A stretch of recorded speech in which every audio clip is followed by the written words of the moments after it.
Coming up, a critical look at our educational system, and we'll discover how golf is expanding in the Bluffton area. All that and, of course, the latest headline business and entertainment news right now on the Bluffton News.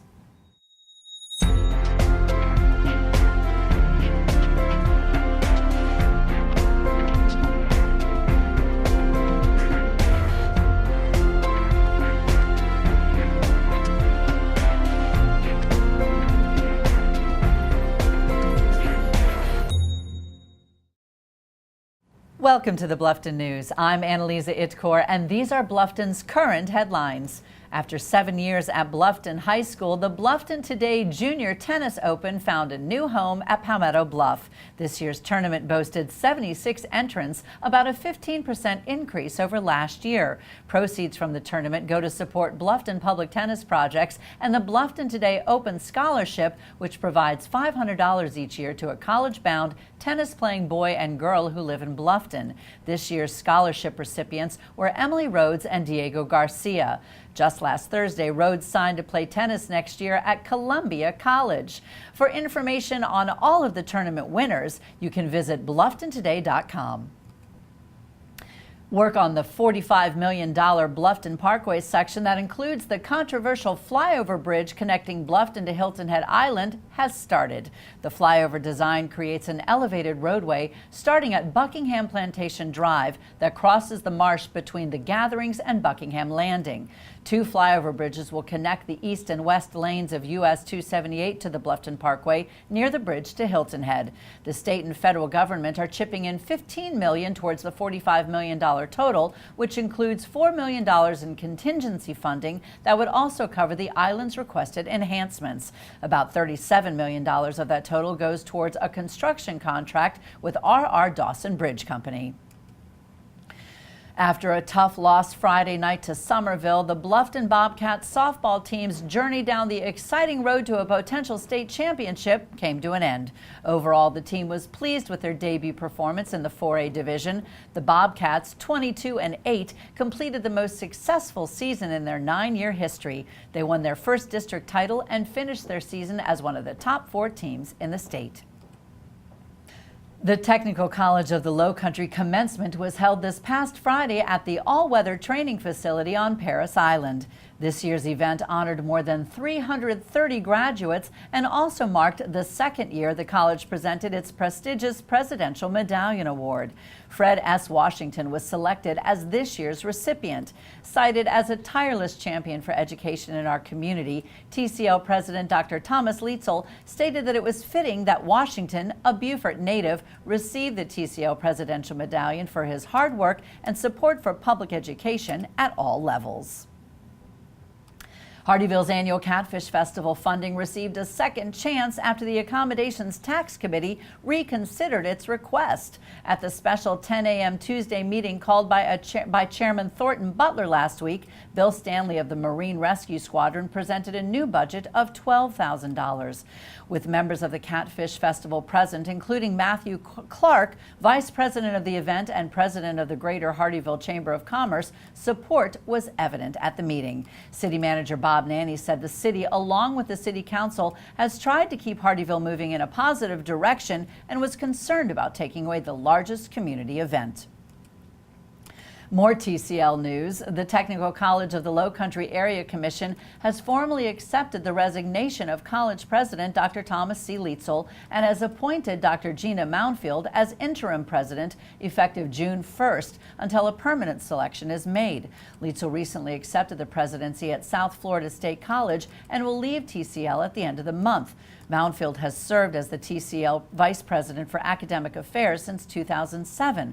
Prior to TCL, she was the Vice President for Career Programs at Midlands Technical College in Columbia, South Carolina.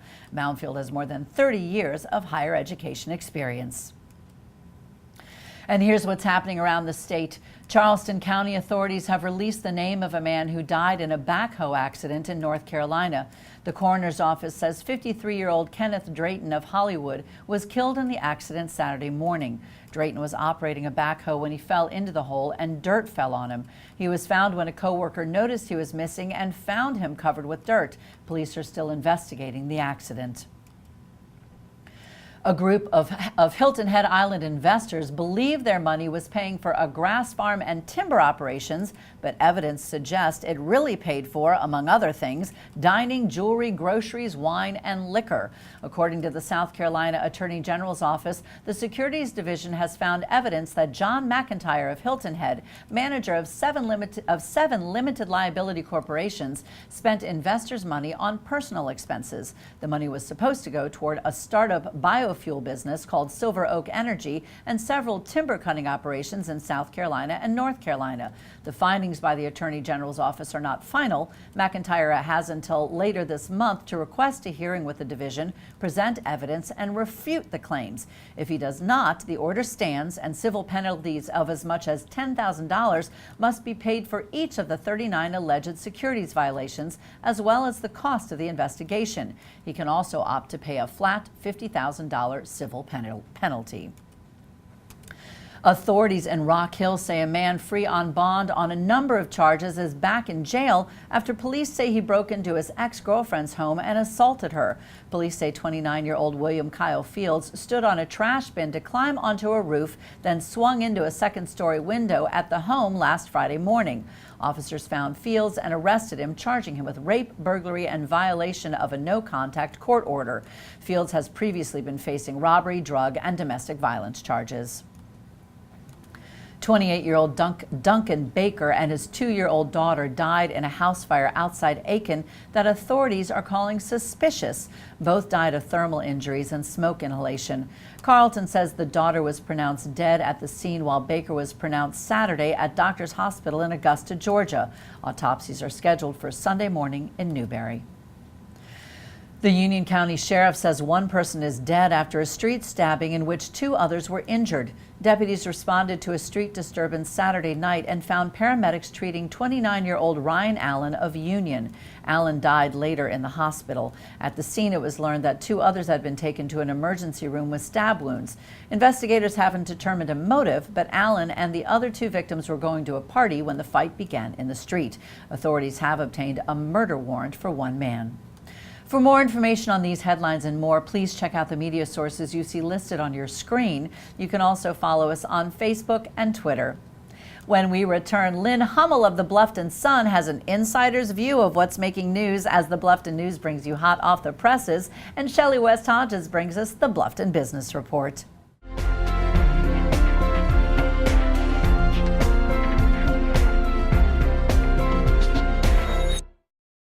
Welcome to Brown Golf, where playing here has its rewards. Purchase a 20-round package of golf prior to May 1st, 2013 and receive a full day with yours truly. That's 18 holes of golf, 2-hour mini school, and lunch. To purchase that package, go to browngolfmanagement.com. That's browngolfmanagement.com. Now, let's go humble the golf course.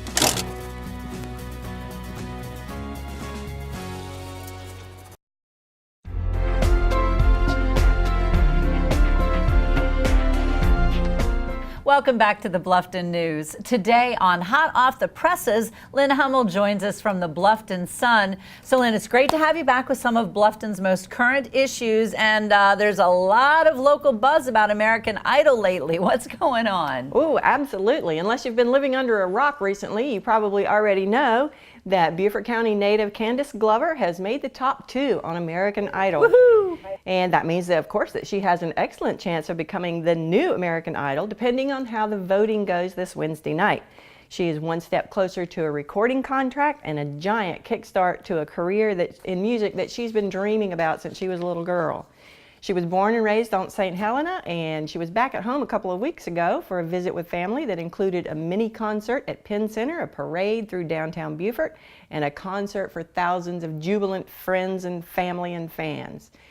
I was going to say, it was hardly a mini concert. What a turnout. It was great. Now, again, unless you've been living under a rock, but let's tell them anyway, how can viewers help support Candace? Well, you can watch American Idol on Wednesday night at 8 o'clock on Fox and watch for the numbers that are for her contestant number to call in or text or go online and vote and help her win the whole big enchilada.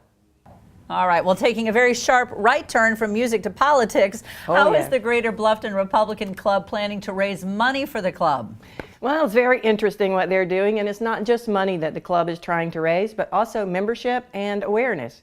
The club has gotten the publicity it wanted by offering an AR-15 rifle in a raffle.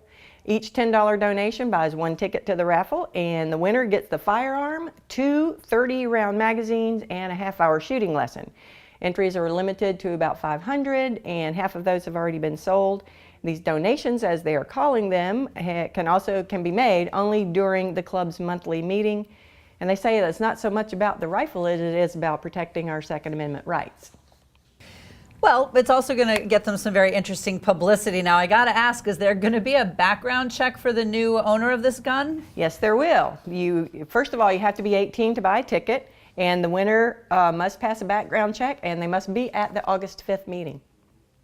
All right. Well, moving on, how can Bluffton residents help advertise? Bluffton, we're trying to get the word out that Bluffton is a great place to be. We all know that. How do we help the general public find out more? That's right. Residents can be looking for upcoming news about charrettes that are going to be happening soon, and then attend those meetings to help experts hired by the town and the Hilton Head Island Bluffton Chamber of Commerce to create a Bluffton brand.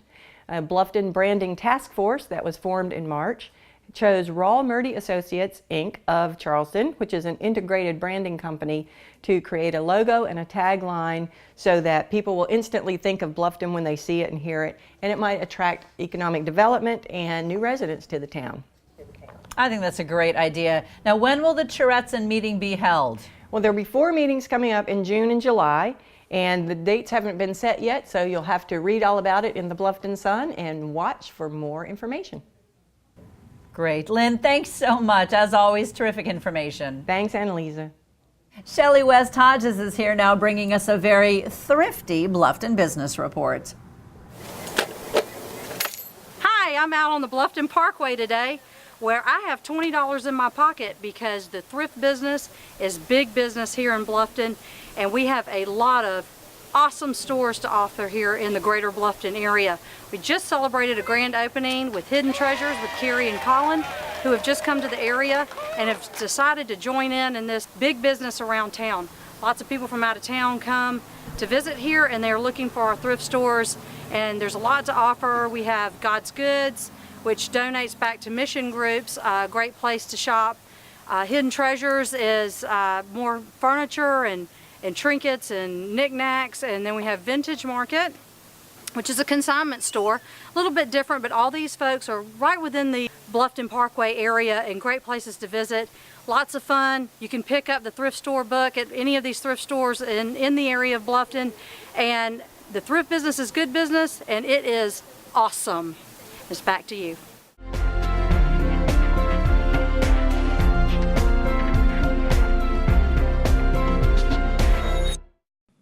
Have you noticed all of the people, activity, construction, and new business on Buckwalter Parkway? Buckwalter Place is a 94-acre knowledge-based, mixed-use, new town development in Bluffton, South Carolina, and is the focus and nexus of a significant amount of economic, commercial, governmental, educational, entertainment, social, and cultural activity in southern Beaufort County. If you haven't already, visit Buckwalter Place and experience it for yourself. Buckwalter Place. Live well. Connected.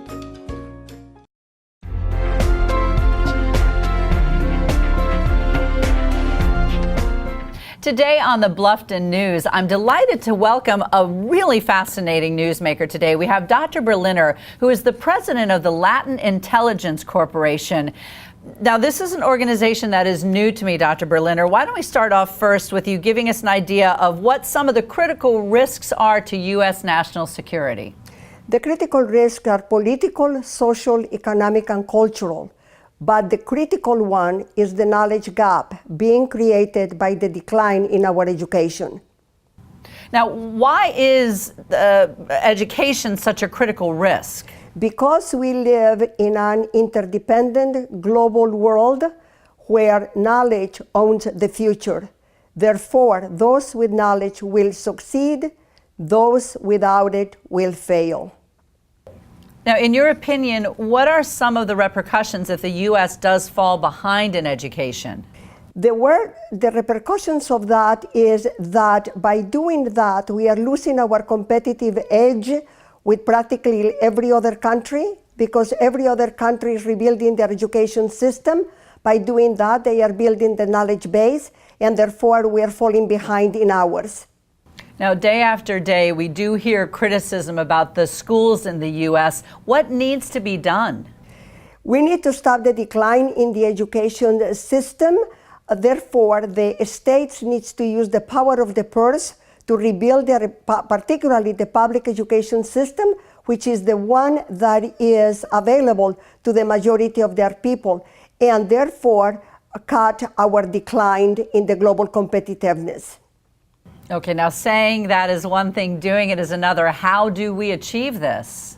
Well, we live in a democracy, and we can exercise the power of the people by putting pressure on the decision makers that we put in power, the ones who can decide where education goes, and force them to give the education that our young people deserve and need to compete in the future. Okay, let's bring this concept more locally. What specifically can our viewers do to help? Well, parents must demand that their children are educated, not to pass the test, but to think critically, creatively, independently, and logically. And states must stop measuring education performance by the scores, but by the level of knowledge that they create. Without those, our country is going to be in serious risk. I agree with you. Well, this is kind of an eye-opening interview. We certainly appreciate your time being with us here today. Thank you very much. It has been an honor to be here. Moving from education to recreation, I'm pleased to welcome John Brown, president of Brown Golf. Now, John, Brown Golf is expanding in our local area. Tell us a little bit about what Brown Golf has to offer. Brown Golf is expanding in this area. We own 2 clubs here currently, Pinecrest and Island West, and we're about to buy the Crescent Point Golf Club and Eagles Point Golf Club in Bluffton. So we offer a wide range of golf for the local residents. Now, what separates Brown Golf from other golf ownership companies? We've got a neat perspective on it. We do 3 things basically. We have a membership piece of the business that's super important to us. Anybody who's a member at our clubs, their golf instruction is absolutely free. It's part of the amenity package there. So that's one of the things that separates us. Second thing is that we really are focused on the local market too.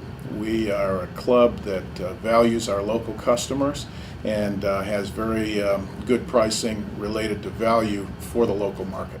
Okay, now speaking of local market, what are you planning on offering our area residents? Our area residents, with the addition of the 2 new clubs, will be, it'll be just like we're doing currently, but with 2 extra clubs. So if you join our clubs, your membership is good at 72 holes, and you can take lessons at any of our clubs. Plus we offer value pricing for a 3-county area here for any of the players in this area that are public play golf players also. That's an exciting thing to offer to the Bluffton area. Now, what are your future growth plans? Our plan as a company is to grow the company to 50 units over the next few years. We are 28 months old currently. These 2 additions here will be our 14th and 15th properties. We're in 4 different states right now. We've got 2 others under contract now, which will be 16 and 17 for us, and it'll be adding another state for us also. So exciting times. Now, where do our local residents go to get more information about what you're offering and how to participate? They can go to our website, browngolfmanagement.com, or they can go to any of our clubs here locally and get information, or they can call our main number, which is 843-757-8960. Well, I'll tell you, it's exciting to see the golf community. We used to think that that was all about Hilton Head. Well, it's really expanding into the Bluffton area, and I think Brown Golf is going to be a welcome addition. Thank you very much. We're looking forward to it. After the break, Kim Viljac with this week's Entertainment Report.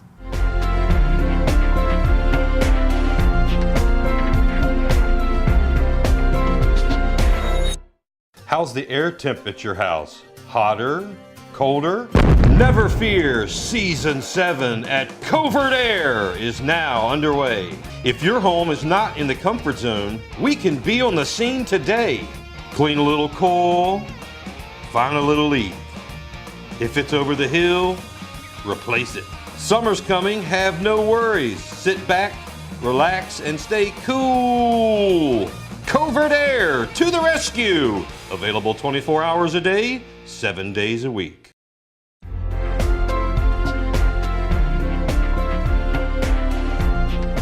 Welcome back. Here with a look at all the fun that was had at this past weekend's Mayfest is our entertainment reporter, Kim Viljac. Hi, this is Kim Viljac, and I'm out here at the 35th Annual Bluffton Village Festival, aka Mayfest. And it is an awesome day out here in Bluffton. We just had the pie eating contest. We had about 10 contestants, and from what I understand, Michael Hahn did the job. He won first prize. Delicious strawberry cream pies by the Sugary here in Bluffton. There is so much food, so many great arts and craft vendors. We have music everywhere, all up and down Calhoun Street. The Bluffton Rotary did an awesome job putting this together, and we want to thank them. We have had dancers on the stage, a pie eating contest, the ugly dog contest, which we know, of course, there's no such thing. There's music on 3 different stages. We're here at the main stage, located at the corner of Calhoun and Lawrence Street. There's 2 other stages at either side of Calhoun Street. Entertainment going on all day long, arts and craft vendors, as well as all the food you can eat. It's a great day to be in Old Town Bluffton. And if you've never been to this festival, it is a must-see. It is a truly annual festival down here, the 35th in fact. Kids, families, dogs, bring everybody. It is a fabulous day out here in Bluffton.